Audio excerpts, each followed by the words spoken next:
ओवलेले मणी, लेखन आणि सादरीकरण मंजिरी कारेकर.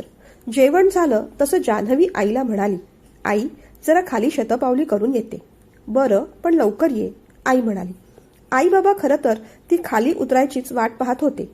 खाली उतरल्यावर आईने बाबांकडे विषय काढला. अहो, विवाह मंडळात जान्हवीचं नाव नोंदवलं होतं. तिथून 2 चांगली स्थळं आली आहेत. मुलं दिसायला पण बरी आहेत. पगारही चांगला आहे. शिवाय राहतं घर आहे, शिक्षण चांगलं आहे. पण हिच्याकडे बोलायची भीती वाटते. मी काय म्हणत होते, आपण वैभवला सांगूया का हिला समजवायला? आई म्हणाली. अगं वैभव काय समजावणार, तो तिच्याच वयाचा. दोघे बालपणापासून मित्र असले तरीही ही गोष्ट तिला समजवायला तो परिपक्व आहे असं मला वाटत नाही, बाबा म्हणाले. पण त्यातल्या त्यात ती त्याचंच म्हणणं ऐकून तरी घेईल. आपण विषय काढला तर सध्या लग्न करायचं नाही असं म्हणून विषय टाळून देते ती, म्हणून म्हणत होते. हो, तू म्हणतेस तेही ठीक आहे. ठीक आहे, उद्या वैभवशी बोलून घे. कदाचित तो वेगळ्या पद्धतीने समजावेल तिला, बाबा म्हणाले. जान्हवी खाली उतरली. बिल्डिंगच्या समोर जो पॅसेज होता तिथे शतपावली करू लागली. वैभव सुद्धा साधारण त्याच वेळेस शतपावली करायला यायचा. 15-20 मिनिटं दोघेही शतपावली करत असत. दिवसभर काय घडलं, कसलं कसलं टेन्शन आलं, काही शेअर करायचं आहे का, ते सगळं करत असत.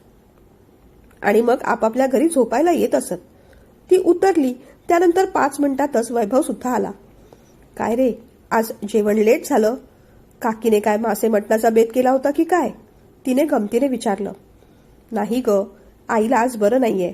अंगात कणकण होती म्हणून मग मीच जेवण करून आलो, तो म्हणाला.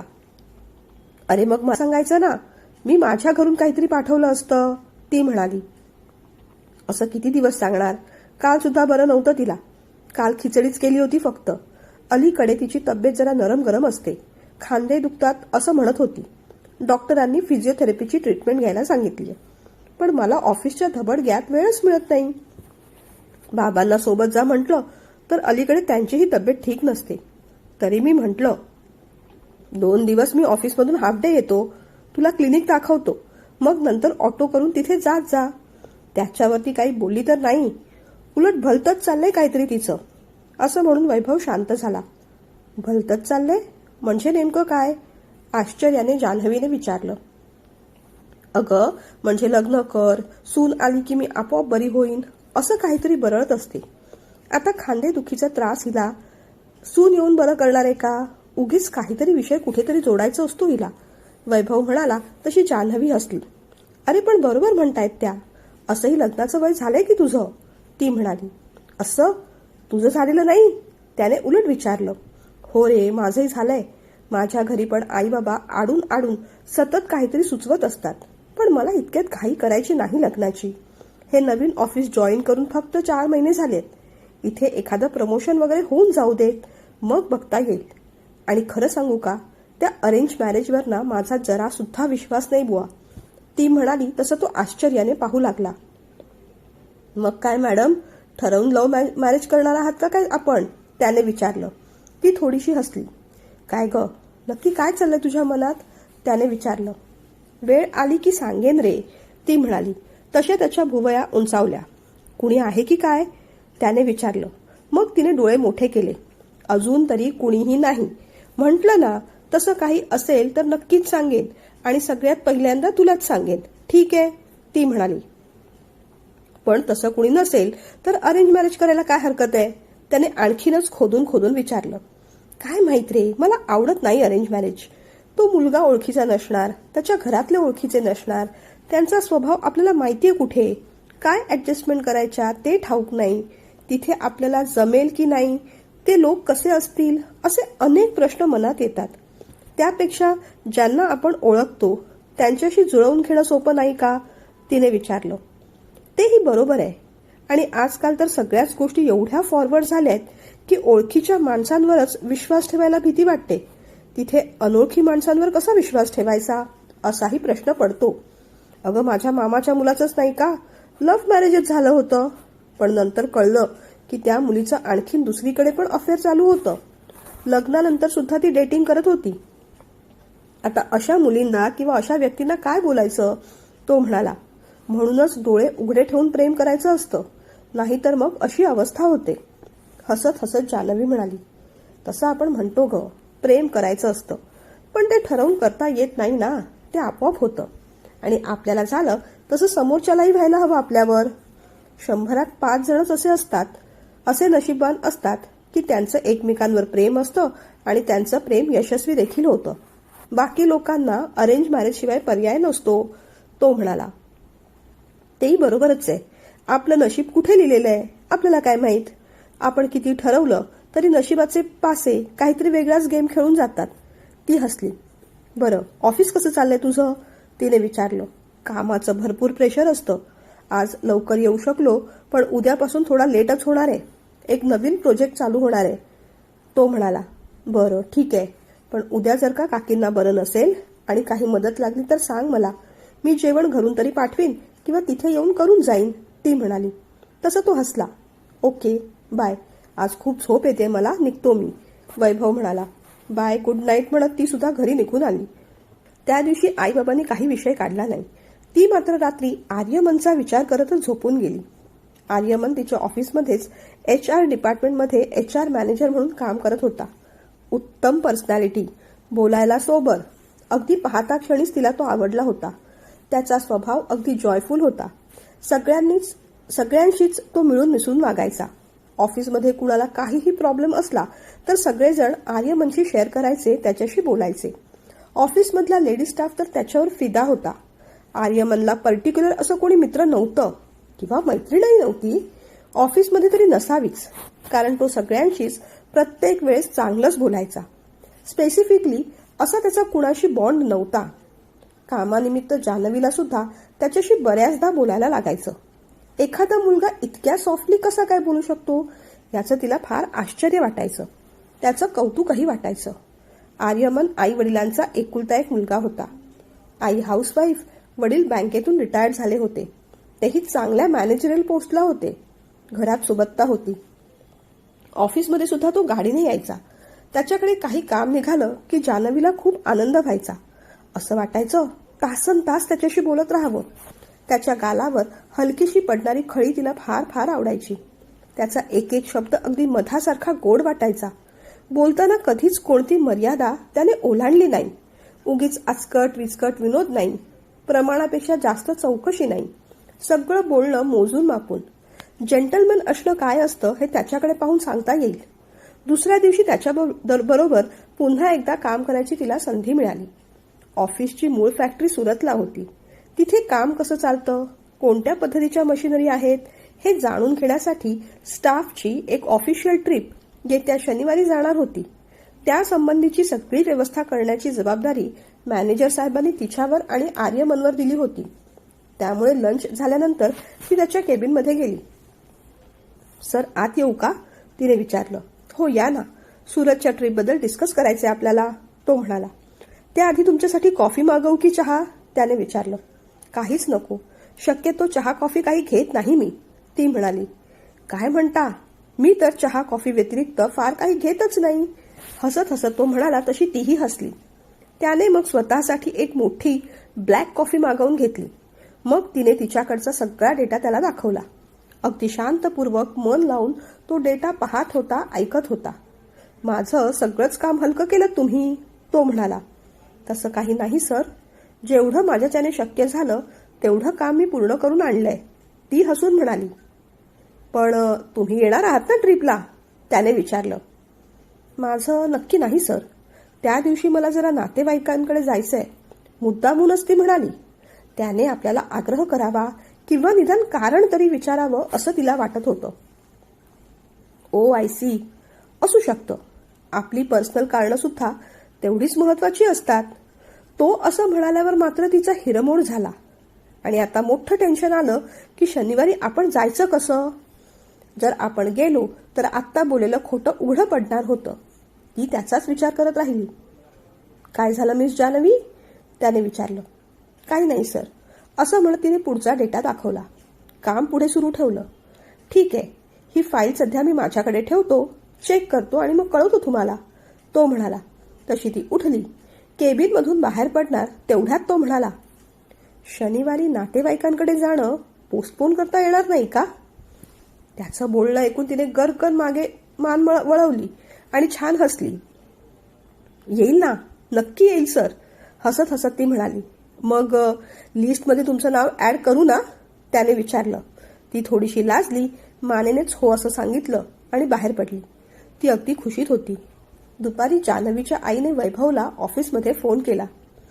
काकी, दुपारी फोन केलात, काही प्रॉब्लेम नाही ना, वैभवने काळजीने विचारलं. नाही रे वैभव, एक काम होतं तुझ्याकडे, त्या म्हणाल्या. बोला ना, येताना काही आणायचंय का, त्याने विचारलं. अरे नाही रे, मी काय सांगते ते जरा ऐक आणि तेवढं माझं काम कर. हे बघ, जान्हवीला आता दुसरा चांगला जॉब मिळालाय. ती चांगली सेट पण झालीय. तिचे बाबा आणि मी तिच्या लग्नाचं पाहतोय. मागे 1-2 स्थळं आणली होती, तर अरेंज मॅरेज करणार नाही असं म्हणते ती. बरं, तिने स्वतःचं कुठे जुळवलेलं देखील नाही. आता लव्ह मॅरेज करणं हे आपल्या हातात असतं का? 2 दिवसांपूर्वी विवाह मंडळातून तिच्यासाठी 2 चांगली स्थळं आली आहेत. तू कसंही करून तिच्याशी बोल आणि तिला या स्थळांना पाहायला जायचं याच्यासाठी तयार कर. मग तिला लव्ह मॅरेजचे तोटे समजावून सांग किंवा अरेंज मॅरेजचे फायदे. आणि वयात लग्न करणं किती महत्त्वाचं असतं याचे सुद्धा धडे दे. हे बघ, हे काम तूच करू शकतोस, बाकी कुणाला जमणार नाही ते. आज रात्री ती जेवल्यानंतर खाली फिरायला येईल, तेव्हा बोल तिच्याशी. ती विचारेल, तुला हे सगळं कुणी सांगितलं, तर स्पष्टपणे सांग. काकी खूप काळजी करत होत्या म्हणून त्यांनी मला फोन केला आणि हे सांगायला सांगितलंय. तू त्यांच्याशी स्पष्टपणे बोलत नाहीस म्हणून मी बोलतोय असंही सांग. लपवाछपवी करायची काही गरज नाही, त्या म्हणाल्या. फोन ठेवल्यानंतर मात्र वैभव फार विचार करू लागला. कामात त्याचं लक्ष लागेना. अलीकडे त्याच्या घरून सुद्धा लग्नासाठी प्रेशर वाढत चाललं होतं. त्याच्यासाठी सुद्धा त्याच्या आईने 1-2 स्थळं आणली होती. अरेंज मॅरेज नको असं त्याचाही काही अट्टहास नव्हता खरा, पण जेव्हा लग्न करायचा विचार मनात आला तेव्हा पहिला चेहरा जान्हवीचाच आला.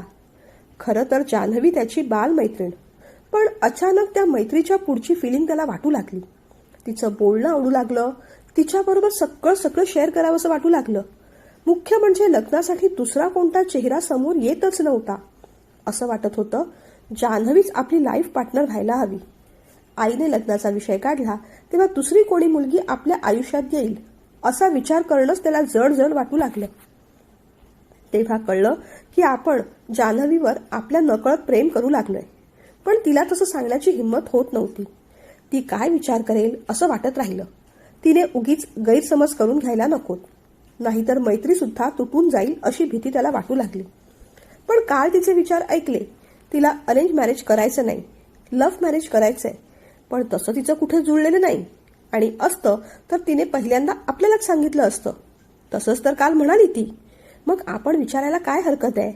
आपल्या दोघांचं जमलं तर तिच्या घरून सुद्धा काही प्रॉब्लेम असणार नाही. आपल्या घरी तर नाहीच नाही. जान्हवी सगळ्यांना आवडते, पण जान्हवी तयार होईल का? आपल्याबद्दल काही गैरसमज तर करून घेणार नाही ना? त्याच्या मनात विचार आला. पण पुढच्याच क्षणी हाही विचार आला की ती गैरसमज करून घेणार नाही. आपल्या भावना समजून घेईल. कदाचित आपल्याला जसं वाटतंय तसंच तिला आपल्याबद्दल वाटत असेल. कुणाच ठाऊक. एवी देवी काकीने फोन करून विषय काढायला सांगितलाच आहे. आज बोलूनच घेऊया. हो, काहीही झालं तरी आज आपल्या मनातल्या भावना तिला सांगून टाकूया. मग जे काय होईल ते होईल. आज जान्हवीला पण खूप काही बोलायचं होतं. आज जेवण झाल्यानंतर आईने आठवण करून दिली. अगं, तुला शतपावली करायला जायचं असेल ना? हो, चालले आहे. बडीशेप तोंडात टाकत जान्हवी खाली उतरली. आज वैभव अगोदरच येऊन थांबला होता. काय रे, आज तुला उशीर होणार होता ना? लवकर बरा आलास? तिने विचारलं. हो, आलो, तो एवढंच म्हणाला. काकींची तब्येत कशी आहे? जेवण कोणी बनवलं? तिने विचारलं. आज बरी आहे तब्येत म्हणून तिचं तिनेच केलं, तो मोजकच म्हणाला. असं तुटक तुटक का बोलतोयस? आज बोलायचा मूड नाही का? तिने विचारलं. नाही, तसं काही नाही, अडखळत तो म्हणाला. हे बघ वैभव, तुला नक्कीच माझ्याशी काहीतरी बोलायचंय. तुझा चेहरा तसंच सांगतोय. आणि मी तुला काही 2-4 महिन्यांपासून ओळखत नाही. बालपणीपासूनचे फ्रेंड्स आहोत आपण. बोल पटकन, काय झालंय ते?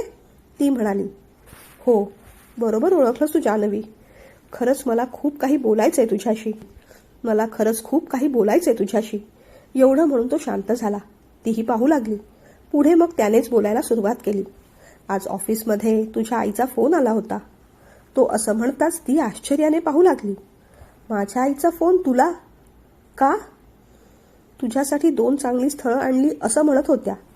त्या स्थळांना तू निदान पाहून तरी घे यासाठी मला कन्व्हिन्स करायला सांगितलंय. वैभव म्हणाला. ही आई म्हणजे ना अतिरेक आहे. किती वेळा सांगितलं मला अरेंज मॅरेज करायचं नाही. पुन्हा पुन्हा तेच असतं यांचं. वैतागत जान्हवी म्हणाली. अगं पण अरेंज मॅरेज करायचं नाही तर मग लव्ह मॅरेज करायला हवं. तसं तुझं कुठे जुळलेलं पण नाही. मग पाहून घे ना ही स्थळं. का तुझ्या मनात आहे कुणी? त्याने डायरेक्टली विचारलं. नाही रे, अजून तसं काही नाही, पण अरेंज मॅरेज मला नकोच वाटतं, ती म्हणाली. अगं पण का? त्याने विचारलं. आता किती वेळा मी तुला तीच कारण देऊ? अनोळखी माणसाबरोबर आपण कसा संसार करायचा असं वाटतं मला, ती म्हणाली. मग ओळखीपैकी कुणीतरी पहा. एवढं म्हणून तो पुन्हा शांत झाला. त्याच्या बोलण्यातली डेप्थ तिला हळूहळू जाणवली. काय बोलायचं ते स्पष्ट बोलशील का वैभव? तिने विचारलं. हो सांगतो, अगदी स्पष्ट सांगतो जान्हवी. आता काय लपवायचं? गेले काही दिवस माझ्या घरात सुद्धा लग्नासाठी मागे लागलेत. आईने माझ्यासाठी सुद्धा काही स्थळं आणली आहेत. पण खरं सांगू, जसं तू म्हणतेस तसं मलाही अरेंज मॅरेज करावंसं वाटत नाही. पण त्याची कारणं तुझ्यासारखी नाहीत. कोणत्याही अनोळखी मुलीबरोबर संसार करायला मला तसा प्रॉब्लेम आला नसता. पण लग्नाचा विचार केला आणि फक्त मग तो थांबला. बोल, ती म्हणाली. लग्नाचा विचार केला आणि फक्त तुझाच चेहरा समोर आला ग. तो असं म्हणताच रागाने जान्हवी त्याच्याकडे पाहू लागली. खरंच सांगतोय जान्हवी, मी कधी तुझ्या प्रेमात पडलो मला कळलंच नाही ग. लग्नाचा विषय काढला तेव्हा दुसऱ्या कोणत्या मुलीचा विचार मनात आलाच नाही. चेहरा आला तो फक्त तुझाच. आपल्यात मैत्री आहे, आपण एकमेकांना ओळखतो म्हणून स्पष्टपणे बोलायची हिंमत केली. मी खरोखरच तुझ्यावर प्रेम करू लागलोय. हे बघ, माझ्याबद्दल तुला वेगळं काय सांगू मी? मी निर्व्यसनी आहे, चांगली नोकरी आहे, शिक्षण चांगलं आहे, एकुलता एक आहे, राहतं घर आहे. जमेल तेवढी सगळी सुखं मी तुला द्यायचा प्रयत्न करणारच. माझा स्वभाव सुद्धा समजूतदार आहे, तुला ठाऊक आहे ते. आणि मुख्य म्हणजे मला तू आवडतेस. मी तुझ्यावर प्रेम करू लागलोय म्हणून विचारतोय, करशील माझ्याशी लग्न? त्याने असं विचारताच ती एकदम भडकली. अरे काय मूर्खासारखं बोलतोयस? आपण फक्त चांगले मित्र आहोत. मैत्री पलीकडे आपल्यात कोणतंही नातं नाही. मी कधीच तुझा तशा पद्धतीने विचार केलेला नाही आणि करणारही नाही. आणि मुळात हे सगळं बोलायची आणि विचारायची तुझी हिंमत झालीच कशी? तू जे काही गुण सांगितलेस, लग्न करण्यासाठी ते पुरेसे असले तरी माझ्या अपेक्षा खूप वेगळ्या आहेत. हे बघ वैभव, मित्र म्हणून तू मला नेहमीच जवळ राहणार आहेस, पण लाईफ पार्टनर म्हणून नाही. लाईफ पार्टनरच्या माझ्या मनात खूप वेगळ्या अपेक्षा आहेत. तो डॅशिंग हवा, स्मार्ट हवा, त्याचं स्टँडर्ड खूप हायफाय हवं. मी काय बोलते ते समजते ना तुला? तेव्हा प्लीज पुन्हा हा विषय नको हा. तुझ्या मनातलं हे सगळं काढून टाक. आणि राहता राहिला प्रश्न माझ्या आईचा, तिच्याशी मीच बोलेन. तू काही बोलायला जाऊ नकोस. बरं येते मी, आज ऑफिसमध्ये काम खूप होतं, दमायला झालंय, असं म्हणत ती निघून गेली. तो बिचारा नाराज होऊन थोडा वेळ तिथेच बसून राहिला. अगदी बालपणापासून अनेक आठवणी आठवत राहिला. दोघांची शाळा वेगळी होती, पण क्लासला दोघे एकत्रच जायचे. येताना कधीतरी वडापाव खायचे, कुल्फी खायचे. अभ्यासात तो हुशार होता, तो तिला मदत करायचा. क्राफ्ट मात्र ती छान करायची. एका अशाच कोणत्या तरी प्रोजेक्टसाठी माळ बनवायची होती. हा बिचारा दोऱ्यात सुई घालून मणी ओवत होता. 10-15 मणी ओवले. सुंदर अशी माळ तयार झाली आणि तेवढ्यात त्याने सुई वर उचलली आणि दोऱ्याच्या दुसऱ्या बाजूने घरंगळत सगळे मणी खाली आले. तिला एकदम हसूच आलं. अरे वेड्या, इतके मणी ओवलेस, पण खाली दुसऱ्या बाजूला दोऱ्याला गाठ बांधली नाहीस, मग ते मणी दोऱ्यात कसे राहणार? त्याने मग डोक्यावर हात मारून घेतला. तिनेच छानपैकी पक्की अशी गाठ त्याला मारून दिली. सोसायटीत गणपतीचे प्रोग्राम असले की दोघे डान्स बसवायचे. कितीतरी बक्षिसं त्यांनी मिळवली होती. एकमेकांना सगळं शेअर करायचे. दोघांची मैत्री निखळ छान होती. अख्ख्या सोसायटीला ती माहीत होती. पण अचानक वैभवला मात्र मैत्रीच्या पलीकडे काहीतरी वाटू लागलं होतं आणि जान्हवी त्याला फक्त बालमित्रच समजत होती. दोघे मोठे झाले तसं स्टेटस, लाईफ पार्टनर, लग्न याच्या विषयीच्या दोघांच्या कल्पना बदलल्या गेल्या. इतर मुलांच्या मानाने वैभव तसा साधा होता. दिसायलाही नॉर्मल 4 चौघांसारखाच होता. फार डॅशिंग हँडसम नव्हता. हुशार होता, पण ओव्हर स्मार्ट नव्हता. आपण भलं, घर भलं असे त्याचे साधे विचार होते. पण जान्हवी मात्र दिवसेंदिवस स्मार्ट होत गेली. दिसायला तर ती सुंदरच होती. तिची कपड्यांची चॉईस, बोलणं वागणं फार फार मॉडर्न झालं. आणि आर्यमन भेटल्यापासून लाईफ पार्टनर कसा असावा याचे ठोकताळे अधिक पक्के झाले. तिला आर्यमन आवडू लागला होता. आर्यमन सुद्धा बोलताना फार आपलेपणाने बोलायचा. फोनवर तर त्याचं हॅलो इतकं गोड वाटायचं की त्या हॅलोच्याच ती प्रेमात पडली होती. अलीकडे 2-4 दिवस कामाच्या निमित्ताने त्याच्याशी जास्तच बोलणं झालं. तेव्हा जाणवलं हा आपली एक्स्ट्रा केअर करतोय, आपल्याला एक्स्ट्रा अटेन्शन देतोय. उशीर झाला तरी आपल्यासाठी मागे ऑफिसमध्ये थांबतोय. त्याचं ते अटेन्शन देणं, काळजी घेणं तिला आवडू लागलं. या शनिवारी ऑफिशियल ट्रिप जाणार आहे. तेव्हाच आपण त्याला प्रपोज करून आपल्या मनातल्या भावना सांगून टाकू असं तिने ठरवलं. ज्या पद्धतीने तो तिच्याशी अलीकडे वागत होता त्याच्यावरून त्याचाही नकार येणार नाही अशी हळूहळू तिला खात्री वाटत होती. पिकनिकला दोघांचं जेवण झालं. त्यानंतर दोघं गप्पा मारायला बसले. अगदी चांगले मित्र असल्यासारखे दोघेजण बोलत होते. दुपारनंतर आजूबाजूला कुणी नाही आणि वेळ काळ पाहून तिने आपल्या मनातल्या भावना त्याला सांगून टाकल्या. त्याला जरा आश्चर्यच वाटलं, पण आनंद सुद्धा झाला. जान्हवी, करावं तेवढं कौतुक कमी आहे तुझं. नाहीतर आजकाल मुली समोरून प्रपोज कधी येतंय याचीच वाट पाहत बसतात. आपल्याला एखादी व्यक्ती आवडली तर सांगायला काय हरकत आहे. तुला मी आवडलो हे ऐकून मला खूप आनंद झाला. पण अगं, लग्नाचा मी सध्या विचार केलेला नाही. मला वाटतं काही दिवस आपण एकमेकांना ओळखूया, एकमेकांना समजून घेऊया. मला तशी तू आवडतेस, पण सध्या आपल्या नात्याला नाव नको द्यायला. बऱ्याचदा काय होतं, आपण घाईघाईने एखादा निर्णय घेतो आणि मग पश्चाताप करावा लागतो. त्याचं म्हणणं जान्हवीला पटलं. पण समजा आपण एकमेकांना वेळ देऊ लागलो, आपल्यात घनिष्ठ मैत्री झाली, आपण एकमेकात गुंतत गेलो आणि दोघांपैकी एकाला असं वाटलं की आपली चॉईस चुकली, तर मग काय करायचं, तिने विचारलं. असं होईल असं मला तरी वाटत नाही. हे नातं पुढे न्यायच्या दृष्टिकोनातूनच आपण भेटीगाठी करू. एकमेकांचे गुणदोष जाणून घेतले तर मग नातं पुढे न्यायला पण मदत होईल. आणि खूपच एखादी गोष्ट खटकली, नातं पुढेच जाणार नाही असं वाटलं तर थांबू. पण एकमेकांना व्यवस्थित जाणून घेतल्याशिवाय एवढी मोठी कमिटमेंट करणं मला तरी बरोबर वाटत नाही, तो स्पष्टपणे म्हणाला.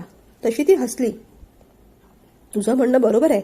मला वाटतं पुढचे 4-5 महिने आपण एकमेकांना समजून घेऊ, तो म्हणाला आणि हलकेच तिच्या कपाळावर त्याने किस केलं. ती घाबरली, गोंधळली, पण त्याचा स्पर्श तिला हवाहवासा वाटला.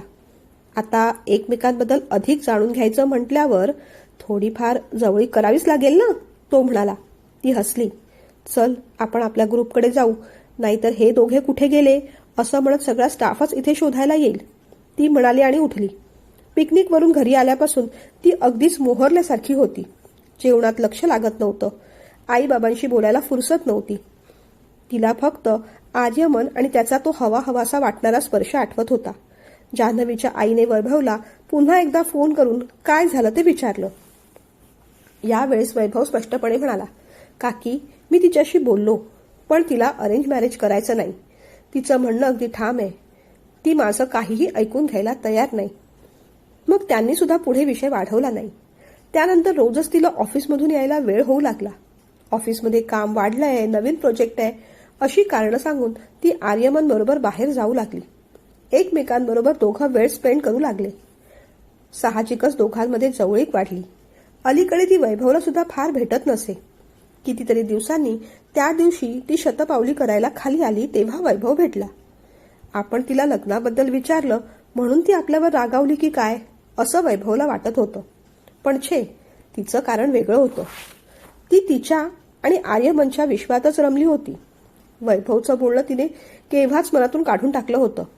तिच्यासाठी ते कधीच इम्पॉर्टंट नव्हतं. ती आली पाहून वैभवला आनंद झाला. जान्हवी, बऱ्याच दिवसांनी खाली आलीस.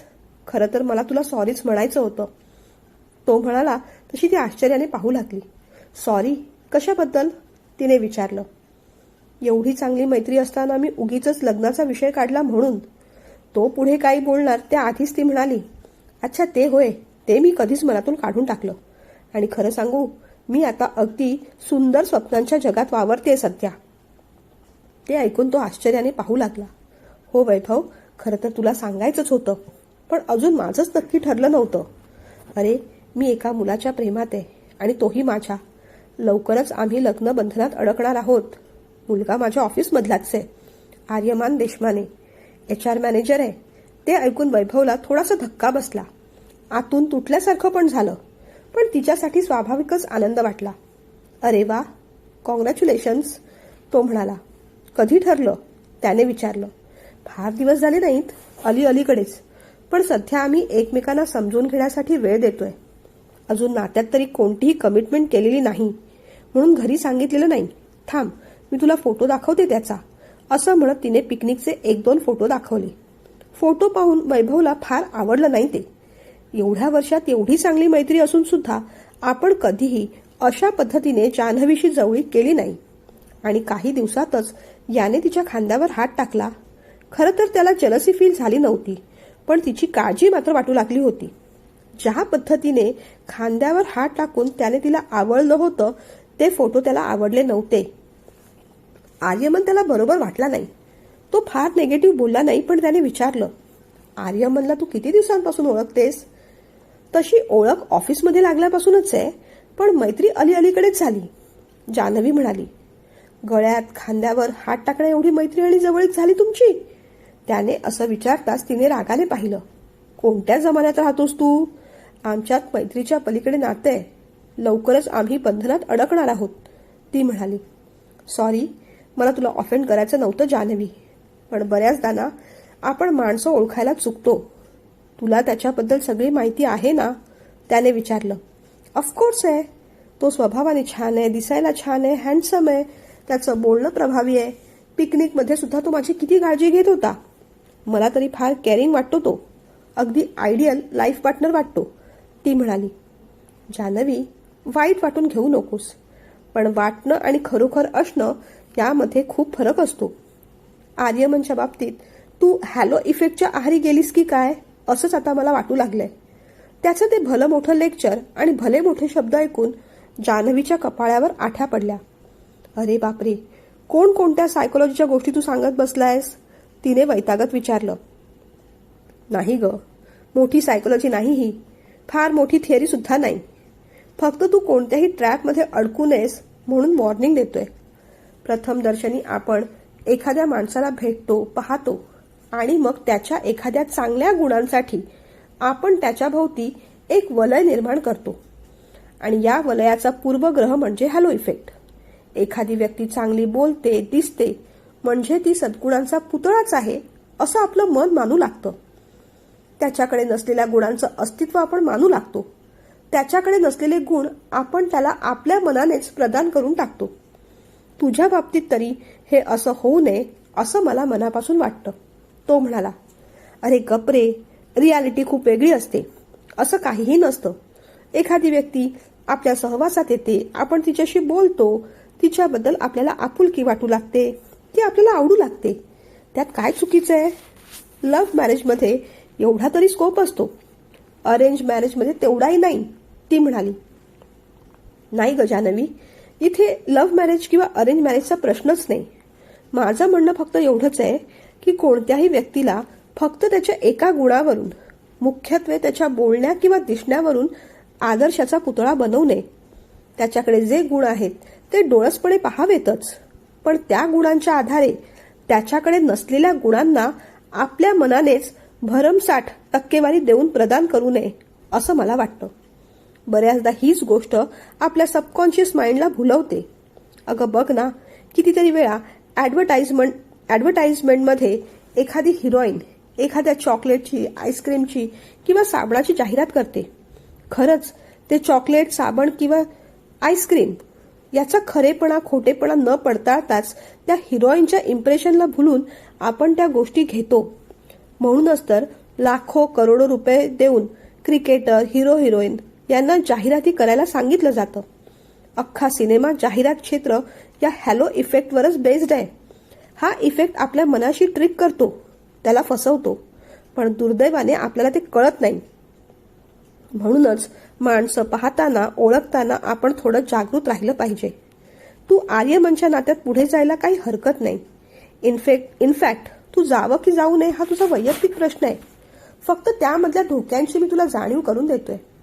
2-4 महिन्याचा वेळ तुम्ही घेतलाच आहे, तर त्याला तू जास्तीत जास्त चांगल्या पद्धतीने समजून घे.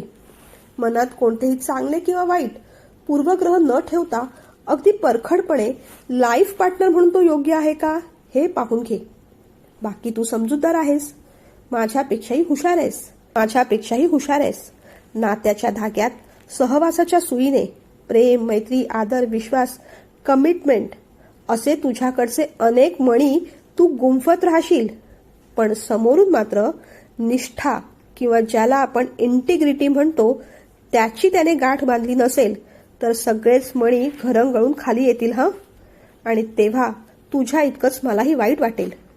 कोणत्याही रागाची भावना न ठेवता एक चांगला मित्र म्हणून तुला हा सल्ला देतोय मी. बाकी ऑल द बेस्ट. त्याचं ते विचित्र बोलणं तिला आवडलं नाही. गुड नाईट करून ती सरळ निघून गेली. त्याचं बोलणं विसरून सुद्धा गेली. आर्यमन सारख्या हँडसम मुलाच्या आपण प्रेमात पडलोय, तोही आपल्या प्रेमात आहे, हीच तिच्यासाठी सगळ्यात मोठी गोष्ट होती.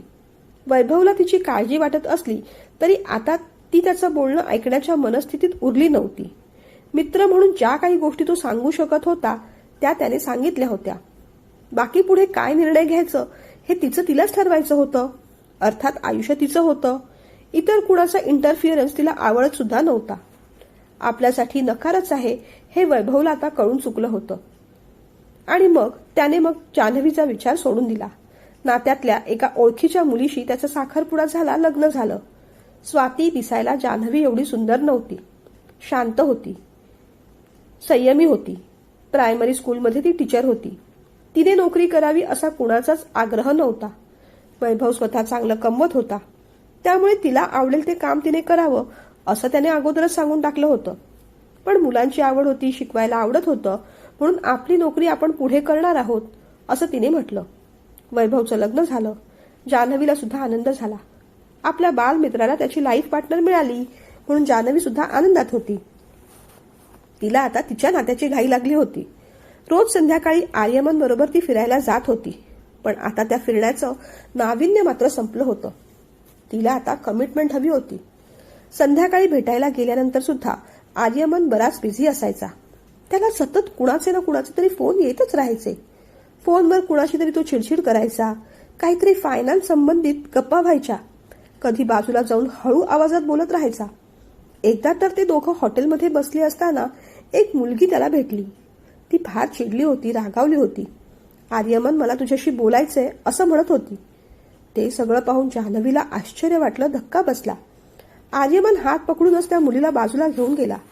तिच्याशी काहीतरी बोलला आणि पुन्हा जान्हवी समोर येऊन बसला. काय आर्यमन, कोण होती ती मुलगी? जान्हवीने काळजीने विचारलं.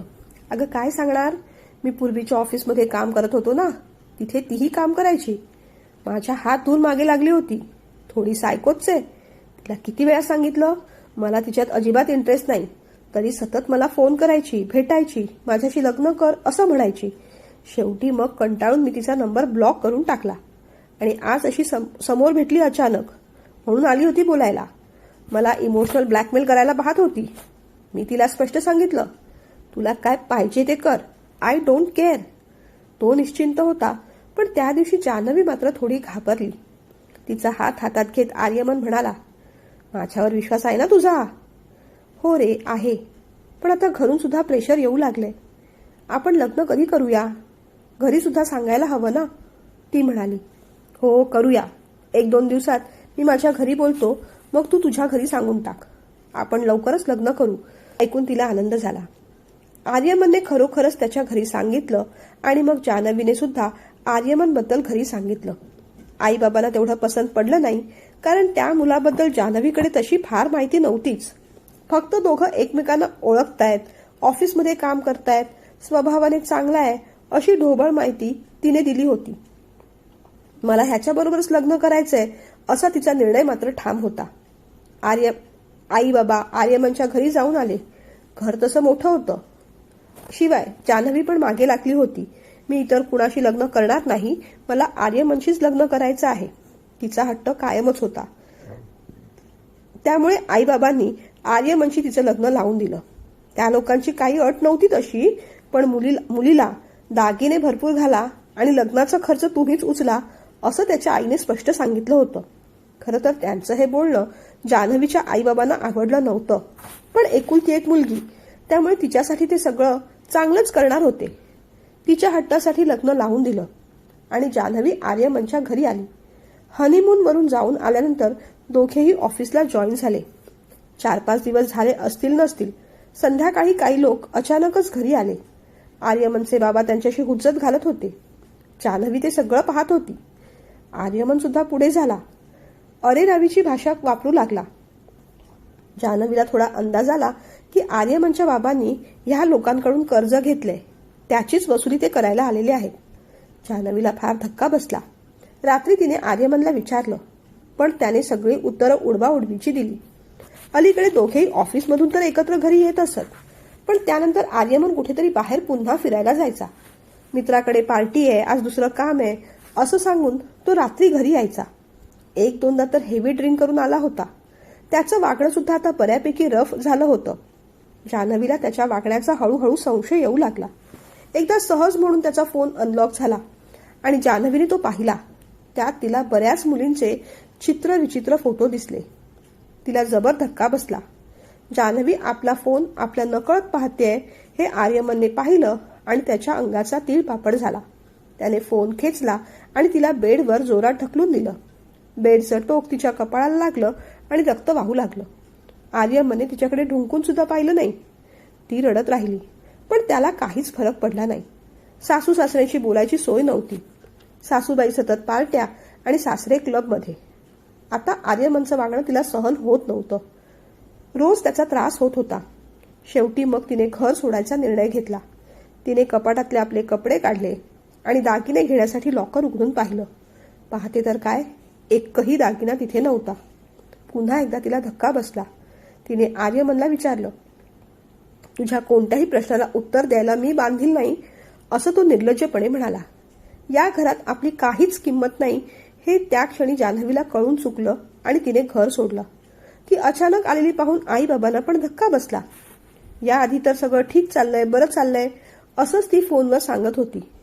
पण मग त्या दिवशी तिने सगळं खरं सांगून टाकलं. आई बाबांना वाईट वाटलं. तरी आम्ही सांगत होतो तुला, हा मुलगा आम्हाला बरोबर वाटत नाही, पण तुझा हट्ट, काय बोलणार.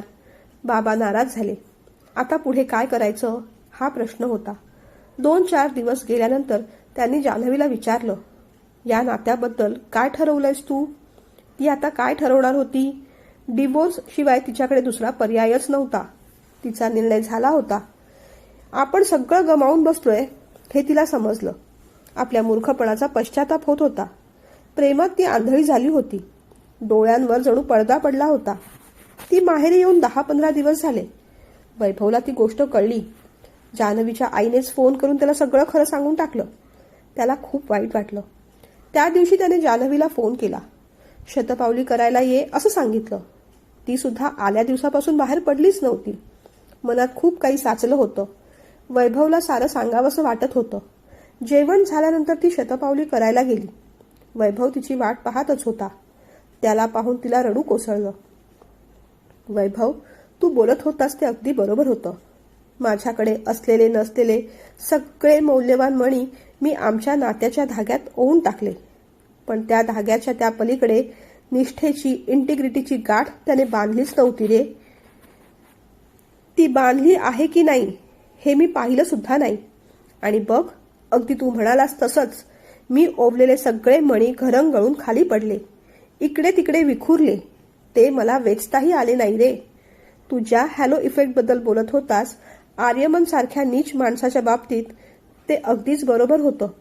त्याचं सौंदर्य आणि त्याचं बोलणं या 2 गुणांमुळे त्याच्यात नसलेले गुण सुद्धा माझ्याही न कळत मी त्याला प्रदान करून टाकले. त्याच्यावर विश्वास ठेवला. ती रडत राहिली. वैभवने तिच्या खांद्यावर हात ठेवला. काही गोष्टी घडायच्या असतात त्या घडून जातात. जे झालं ते बदलता येणं शक्य नाही. पण यानंतर जे काही निर्णय घेशील ते नीट विचार करून घे. खरं सांगू जान्हवी, हॅलो इफेक्ट तू फक्त आर्यमनच्या बाबतीतच वापरला नाहीस, माझ्याही बाबतीत वापरलास. तो तसं बोलला तशी ती गोंधळली आणि पाहू लागली. हो, मी दिसायला साधारण आहे. माझा स्वभाव साधा आहे. ह्या 2 गुणांवरून मी बावळट असणार, मला फार अक्कल नाही, समाजात कसं वागायचं याचं मला ज्ञान नाही, माझ्यात स्मार्टनेस नाही, हे सगळे दुर्गुण तू मलाही बहाल करून टाकलेच असणार. कदाचित आता तू मान्य करणार नाहीस, पण खरी गोष्ट हीच आहे. एखाद्याबद्दल आपण आपला पूर्वग्रह जसा अनुकूल बनवतो, केव्हा केव्हा तो प्रतिकूल सुद्धा बनवतो. आयुष्याचा रस्ता कापत असताना वाटेत असणारे खाच खळगे तर पाहायचे असतातच, पण त्याचबरोबर चालता येण्याजोगी पायवाट कुठे कुठे आहे इथे सुद्धा लक्ष असायला हवं. तरच आयुष्यात पुढे जाता येतं ना. तेच नात्यांच्या बाबतीत असतं. सध्या काळजी घे एवढंच मी म्हणू शकतो.